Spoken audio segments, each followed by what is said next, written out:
Good morning, everyone. I am so pleased today to have my friend Kindra Dionne, who she is a business specialist and consulting author, and also she's a wine brand owner. Kindra, thank you for being here today. Tell us a little bit before we start to talk about your journey on writing. Tell us a little bit about you, a little bit bio about you. Absolutely. Well, to give you my whole bio would be exhausting, but I am the doer of all things, hence the name of the wine brand 5011, which just means a lot of something. But throughout my career, the core of what I do is development, from business development to economic development, workforce and training and development, all things development. So my journey, while the different pieces of it might seem a little bit sporadic and scattered, they're all tied together in a unique way. And hopefully in our conversation today, I get a chance to share a little bit more about that. Yes. Tell me a little bit about what inspired you to start writing.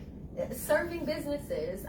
Service is the core of everything that I do. I believe that when you serve, opportunities will start coming your way. I feel like it's a natural flow. I'm a woman of faith, and I believe that the more you serve, the more God will provide opportunities and new connections. And early in my entrepreneur journey, one of the things that I was doing was business coaching. So I had individual businesses that would schedule appointments, come and meet with me, and I would help them out through different aspects of early stage entrepreneurship.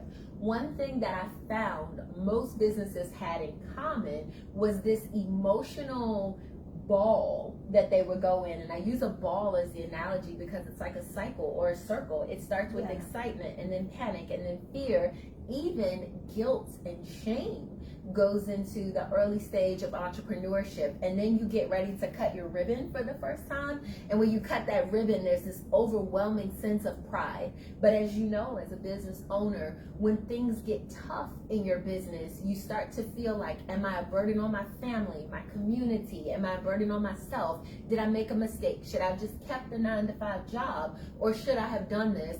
And then one good thing happens and it's like all is well with the world. So to me, that was very similar to a roller coaster experience. So having lived that for several years, working with many different business types, males, females, like it doesn't matter your gender, we all kind of experience some type of emotional roller coaster when it comes to being a business owner or an entrepreneur. So that was really the inspiration behind the book. I'm like, I cannot be the only one that's going through this. And then watching other people go through their journey, I was like, okay, surely I'm not the only person going through this, but I'm one of the few people that are brave enough to actually talk about it. So I'm like, I can have a million cups of coffee, or I can just write a book. So I decided to pen it in a book, my thoughts, and it has been amazing. Have you always wanted to be a writer? No. Absolutely With not. your busy life? Oh my gosh, no. But I'm a quintessential problem solver, right? So that's my thing. I'm a solutions architect. Like my personality is give me your problems and I'll help you to come out with ways to come up with a strategy first and then how to execute a way to solve that problem. That's what I do. So in having these conversations, I'm like, I cannot keep having this conversation over and over and over. Let me just write it down in a book. And then it's like people can have that dialogue with me without me physically being there. Yeah. So penning the book was a solution to a problem. I felt like this entrepreneurial journey of emotional roller coaster and the psychology of business should be a conversation, but people weren't having it.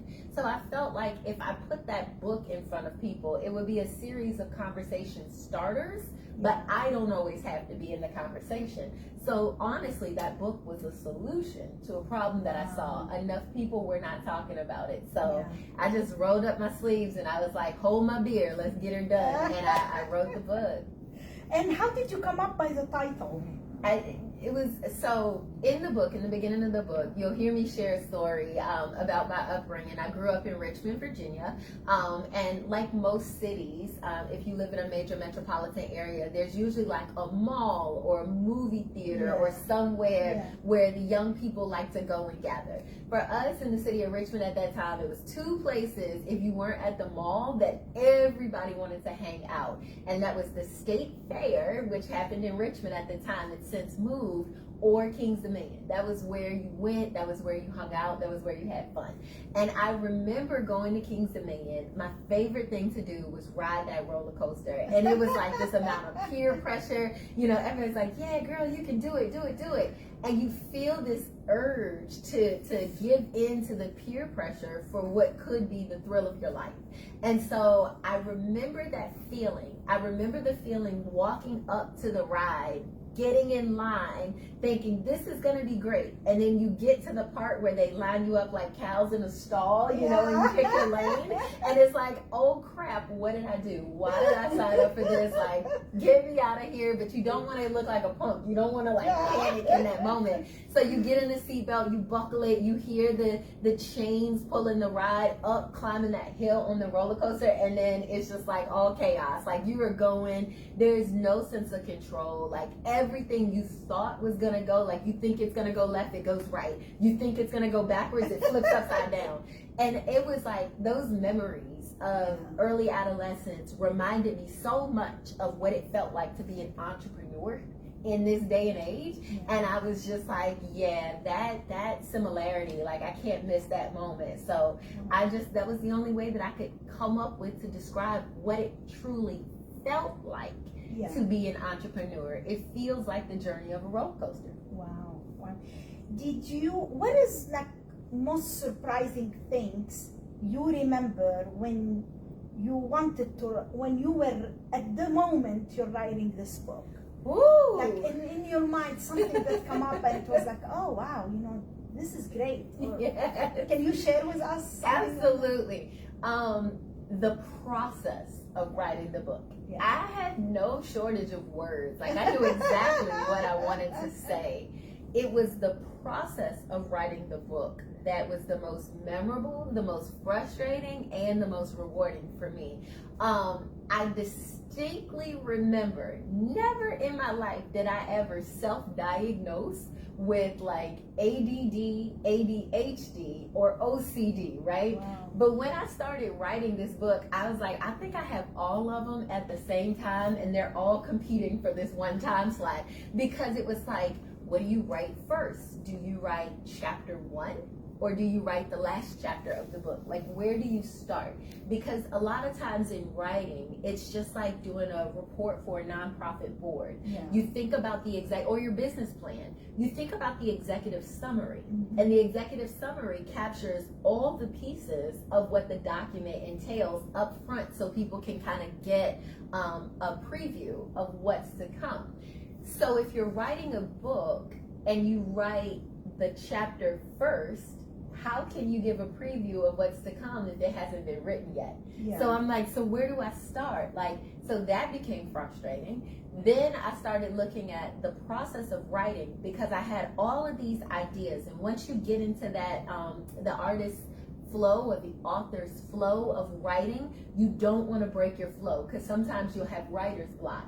So when you get a good moment, you want to write it down. The problem with me being a creative, being an entrepreneur, is writing one thing inspired a new thought. So then came sticky note gate, right? So you got to write it on a sticky note so you don't lose it. I literally had a wall that was covered in sticky notes from inspired ideas that I had to like, make sure you say this or incorporate this somewhere. So I get done writing the book and I'm looking at this wall of sticky notes and I'm like, oh crap, I didn't add any of that in. So it was the journey of actually getting the ideas off of my heart, processed into my head and through my fingers on paper so that I can put it. Because at the time that I wrote this book, ChatGPT and Claude and Perplexity and all these AI tools, that wasn't a thing, right? So it was like you were pulling from the deep to come up with these concepts and ideas. trying to, keep it to a short amount of words per chapter. So anyway, I would definitely say the process of writing was the biggest aha in my entry into becoming an author. Wow. Or I would say, where do you see the book industry heading in the next decade? Because I know right now, as we were talking about this before, that I was telling you, I still love have a book in my hand. Yeah. And now, with the Kindle and iPad and all those, a lot of people still using the technology to read a book. Yeah. Where do you see, as far as you're thinking, as in general, like your book industry? So I will say this, I am a person who is not afraid of a controversial statement. So here we go. I am concerned about the direction of the book industry because of the false sense of intellect and empowerment that AI tools give us. You have individuals who will utilize certain tools, such as ChatGPT and other tools, and have dialogue and conversation, and then that becomes published material. So I am more concerned about the integrity of what's written. I like books from like the late 1800s and the early 1900s, which is real. Where people were writing about their lived experience, and they were using tools like typewriters. Do you know how frustrating it would be to type a whole book on a typewriter? Or even before typewriters, when it was, hell, quill, excuse me, I'm sorry, I didn't mean to cuss, but quill and scroll, or, just pen and paper, or the way things were done. Like, it was truly a lived experience. Now it is a generated experience using tools and technology, and I'm pro technology, but I'm also pro lived experience. So as people utilize tools in the next wave of the literary industry, I would love to see more people challenge themselves intellectually and emotionally to not just be so dependent on a good idea that ChatGPT gave you from a well-placed prompt, but actually incorporate your lived experience first, and then utilize the tools to polish it so that all originality is not generated from AI, but it's actually generated from you, the person. And that, to me, if authors embrace that, then I feel like we still got a good thing in our paper pencil, lived experience, literary industry. But if not, I'm concerned about where we could go. I heard that there is third book coming the way. Yes. So if I look here, you talk here about the entrepreneur, and suddenly you have this color me. Yes. This is really cool. Yes. I like that. So, how this idea come about to you? I mean, two cute dog, and I'm assuming this is you. Yeah, girl, look at Beautiful here. Kindra. How does this come up suddenly after writing a book, and this is the come up? coloring And talk to us about what is coming. Yes, so I believe in holistic living. I am not a character, I'm a person. Entrepreneurship, community service, all of the things that I do are critically important to me. But the most important thing to me is me. Because none of this would be possible if I don't take care of me mentally, spiritually, physically, emotionally, financially. Like, I have to do it. So I encourage everybody to find your reset button. What is that one activity that helps you to restore yourself? My sister recently said, I can tell what you're going through by what you do in your home. And what she meant by that is I tend to nest. And by nesting, just like a woman going through pregnancy or preparing for childbirth, you nest and you want to perfect your home. You want to bring in a cleaning service, like you've got maids, to make sure your home feels welcoming to that new child. For me, it's new energy. So as I go into this next new thing, I want to make sure that my home feels inviting. I want to make sure that my home kind of greets me when I walk in the door. So I start nesting and cleaning up things. Or I'll take the creative energy that I have and I'll put it in a coloring book. So recently, after the passing of my grandmother and some major life changes and things that I went through, I found myself feeling creatively blocked. So I started grabbing my coloring books, those adult coloring books, the crayons, and I'm not gonna lie, even the children's coloring book, I am not afraid of a unicorn or a mermaid, okay? And I just started coloring, but I couldn't find a page that I really wanted to spend my time on. It was either too many things to color or not enough things to color. And so I was like, all right, let me sketch out some things. Like I remember when I was in the Virgin Islands and what it felt like to be in the hammock and wishing that I had my puppies with me to kind of snuggle up. So it's like I was trying to create that image. Or hanging out with my girlfriends on a boat, and what that experience was like. Or, putting on our muumuus and hanging out by the beach and doing muumuus and mimosas. Like those moments for me, I cherished. And I was like, if I could just live that moment again from black and white to full color, what would that be like? And I mean, literally 4 hours of just creating and pulling those thoughts in, I created something that I didn't think would be anything other than something I used myself as a form of creative expression. So I called one of my friends and I was like, would you believe me if I told you I created 28 coloring pages in 4 hours? She was like, anybody else? No. But you, Kindra? Absolutely. She said, the question is, what are you going to do with it? And I said, well, I already published it. And she was like, what the heck? So, awesome. And that's usually the response that I get from people is like, what the, you did what?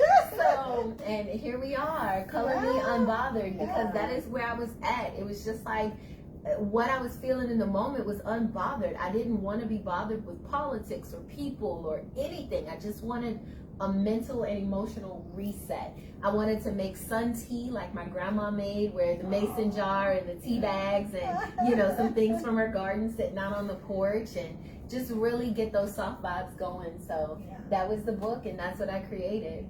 So so what's next for me is how do I say this nicely? In life, you have friends and you have acquaintances, and sometimes it's hard to determine the real from the fake, like who's genuine and who's really for you versus who wants something from you. And I've become really protective of my inner circle and my inner space.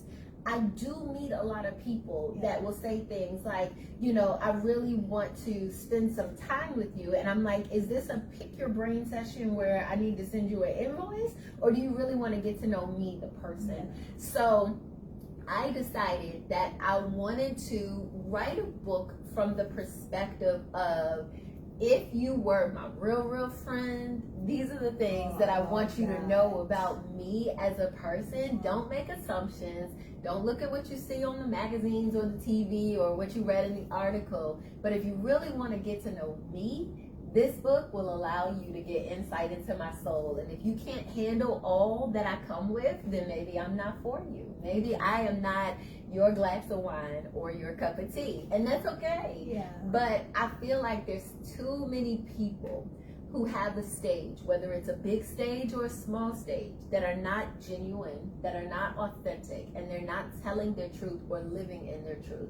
So for me, I always look at the next generation and who's to come behind me, whether it's my daughter or if she decides to bless me with grandchildren one day, my future grandchildren. I really want them to know who the matriarch was in their family. Like, this is me, the crazy, sexy, cool, goofy, silly, starting all kinds of businesses. Like, what in the world were you thinking? I want to put it on paper because, like you said, there's something magical about opening those pages and getting lost in the journey. So I want future generations of me and future friends to be able to understand who they're connecting with authentically, so I don't have to keep saying it over. I'll just walk up to you and be like, here, read this book.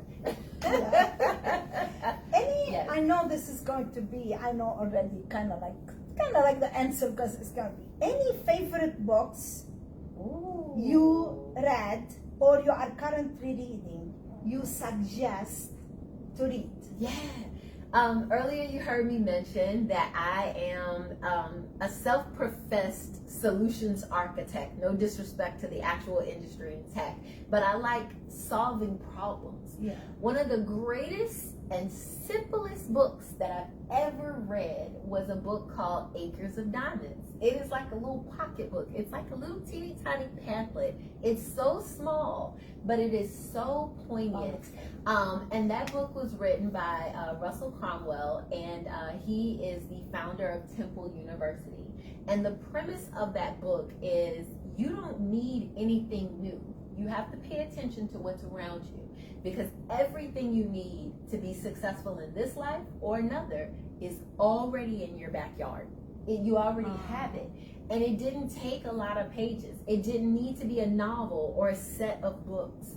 But that simple little teeny tiny pamphlet that you can probably buy on Amazon for like $3. Wow. It is so powerful. That and anything written by Ken Blanchard, like that dude is all right with me. Like any of his books, from Who Moved My Cheese to everything, it's about problem solving. Like we like to make things so complicated and so difficult when things could just really be so simple. Yeah. Just use what you have, leverage your relationships. Don't use people, but leverage your relationships and make simple things work better. Yes.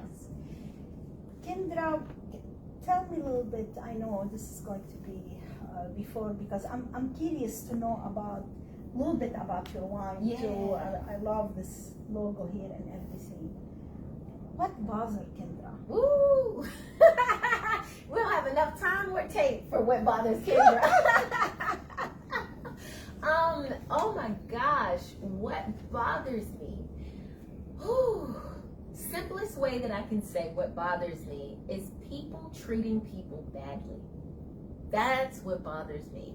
Whether it be politically, whether it be personally, in relationship, whether it be romantic relationship or parental relationship, I am bothered when we don't take care of one another. Yeah. I feel like we have a responsibility to each other as human beings and co-inhabitants on this round rock that we call Earth, to look out for one another. There will always be haves and have-nots. There will always be people who have different ideologies and beliefs.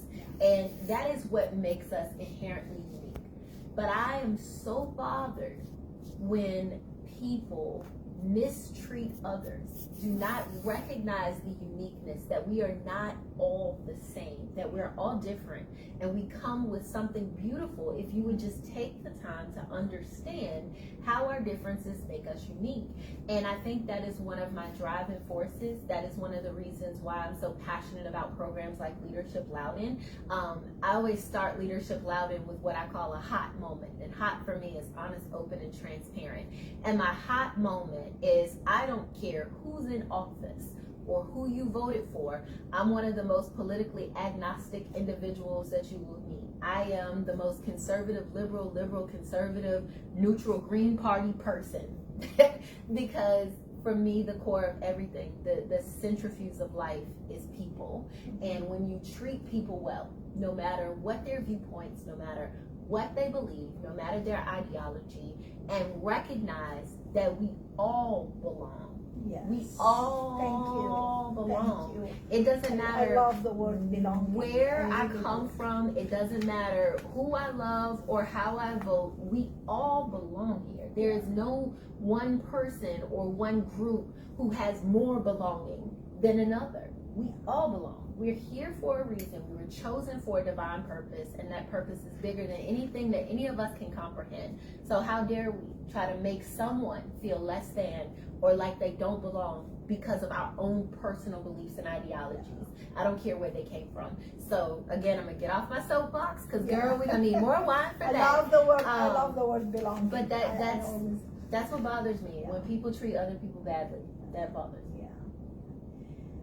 I'm gonna jump. I know we are here about the books, and we're gonna put where to purchase the books of Kindra, but I'm gonna jump quick about your I call it Kindra hobby, because is the wine and basket, and because every time for years I have been thinking if I gotta do a basket for a client. Thank you for that. And I always think the first thing will come up in mind, I need to text Kindra. Oh, and thank Kindra, you. in 24 hours the basket is here. I don't know how is her imagination. She created this nice basket.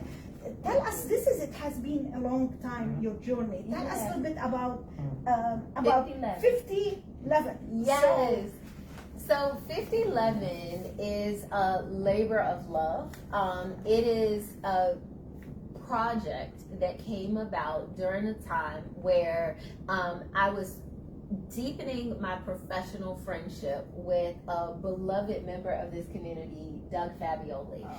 Doug Fabioli, right? He is nicknamed the Godfather of Loudoun County wine, and I would just go a step further and say he's just the Godfather in general. He's such a great human with a solid heart, and he and I have had, like, over the years, many deep conversations about, helping young people understand the beauty and the value of what dirt has to offer, how it feeds us, how it holds us up, and how we have to respect it and take care of it. The agriculture industry, working in the agricultural industry in terms of like workforce, because very few people talk about becoming employed or look at career opportunities in ag.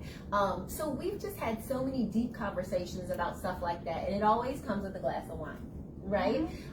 Me being an omnivert, I'm an introverted extrovert. So I'm extroverted by profession, but introverted by nature. Going to networking events and things like that, I find a corner where I can see the entire room, and I people watch the whole time. I don't like small talk. It's just not my thing. That's the introvert in me coming out. And I would notice that at these networking events, people never finish their glass of wine. And I'm like, is it because we're being modest and we don't want to drink a full glass at a networking event? Or is it something else that was happening? So in my mind, I perceive that if you have buffalo chicken and a red table wine, something weird is happening on your palate, and it's just not, and the flavors are not working, right? And nobody was really thinking about that, and I get it. That's not something typically people think about, but it was bothering me. So I would vent to Doug about that. And I'm like, what if there was like a collection of wines that people could have at social gatherings? So if you have multicultural or diverse foods like salt, fat, sweet, heat, spice, whatever, like a food explosion, that no matter which red or white wine you put on the table, it just works. You can enjoy the full glass. And he's looking at me like most people do, like, girl, what? And we just started talking, and before you know it, I had envisioned a collection of wine that fit culturally diverse palates, like all different types of foods. So if I want to have a red wine with something spicy, I got a wine for that. Or if I want to have a white wine with red meat, I got a wine for that. So it was really fun. So 6 years ago, we came to the market around the time of COVID, when people were not allowed to gather or go into the tasting rooms in the way that we get to enjoy them now, thankfully. And so I went back to my roots. I'm an old school house party, basement party type of girl. So I was like, micro events, I can do that. So, started calling friends and family and, professional colleagues. It was like, are you tired of social distancing? How about we get a small group, whatever the legal limit is, whatever the CDC recommends, together, and let's just break bread, have wine, and just socialize. And we started growing from there. And now here we are 6 years later, still kicking, the masters of the small events. So Good for you, and well deserved. Thank you. You are so, I would say, Kindra is one of the multitask. Thank Business ideas. Thank you. Leadership Loudoun is huge. Yes, and maybe you can it's share my it heart. quick about, I know that you're taking applications right now. I mean, this is, I hear a lot about thank you. Leadership Loudoun. Absolutely. Leadership Loudoun is the premier leadership development program here in Loudoun County. We've been around for 36 years now. Some of the most profound leaders in this county are graduates. You look at Mayor Kelly Burke in the town of Leesburg. She's an alum. Kai Dentler, newly retired town manager for the town of Leesburg. You look at Jason Canoyer out in Lovettsville. He's the town manager there. He's an alum of Leadership Loudon. I mean, the list goes on and on. So many incredible people have gone through this program. And what it is a 9-month program where once a month we meet, we gather, and we look at the real issues facing Loudoun County today. Everything from housing to our criminal justice system and everything in between. And we try to identify what do we see as the core issue and what are the underlying issues that no one's talking about. We use a think tank format and common leadership principles to try to come up with solutions to what we see in the community. And then we finish out the year with the impact project. If this group of dynamic individuals from public service to private sector were to come together to choose one problem to solve, what would be your fingerprint, your imprint on the county? And we've had everything from a cohort to found Loudoun County's original Habitat for Humanity. So our Habitat for Humanity program in Loudoun County is a product of Leadership Loudon. Oh, wow. The trail systems over at Clawmore Park, those trails did not exist. It was a product of Leadership Loudon. I mean, there's so many incredible things. I could go on and on for 36 years of what those impact projects have meant to this community. And I encourage anyone, if you're curious, if you've lived here and don't have a clue of all that Loudoun has to offer, this is the place to connect. This is the place to forge those lifelong relationships, those professional moments to develop you as a person, to see how you work as a team, and to see what your impact could possibly be in the community. I definitely recommend you go into www.leadershiploudon.org to learn more. And this is pretty much not only new business any, I mean, this is even for anybody who wants really to know about the county and learn about Loudoun. Learn about Loudoun. What is the issue facing? Yes, learn about Loudoun, learn about yourself, because every class we do 2 to 3 leadership learning modules where it helps you develop as a professional, as a person first, right? That holistic thing. So we talk about things like burnout, we talk about things like compassion fatigue, secondary vicarious stress. When life is lifing, if I'm going through a divorce or a sick aging parent or any of the things that are going on in my life, how is that impacting me and how do I show up at work in the community? Then we start talking about work and the things that are going on in our professional environment, whether we're getting along, forming relationships, whether we feel like we're amongst the many that are overworked and underpaid. How does that impact me when I go home and in the community? And then we look at community service. Well, if I'm burnt out at work and I'm burnt out at home, I'm not likely to want to volunteer in the community. So when we look at those 3 aspects, who am I as a person? Who am I as a professional? And who am I as a citizen in the community? How do they come together? And what leadership skills bring it to a place where I can show up as my whole authentic self and actually make a difference at work, in the community, and in my home or my personal life.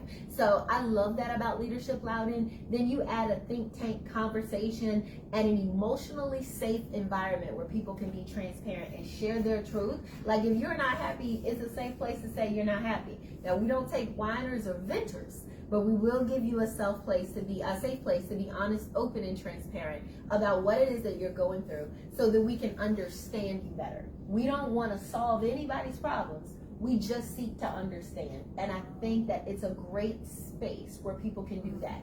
Just understand. It doesn't matter how different we are. I just want to understand you better. I don't want to fix you. I don't want to change your viewpoint or make you see things my way. I just want to understand. So that's what I love about Leadership Loudon. Wow. Kindra, I can probably sit with you for hours and hours, and I won't feel bored because it is. Yeah, exactly. I would love that. So, thank you very much for your time today. I need to bring you back to see about your next book. I'm excited to read this one. And I'm gonna have to write a review about that. Please do. And we're gonna share all this information about the book, about leadership, and we're gonna about Leadership Loudon, and also about how to get the wine, or if you need any basket to be putting together. I will tell you right now that you won't be disappointed because I have been using Kindra for years.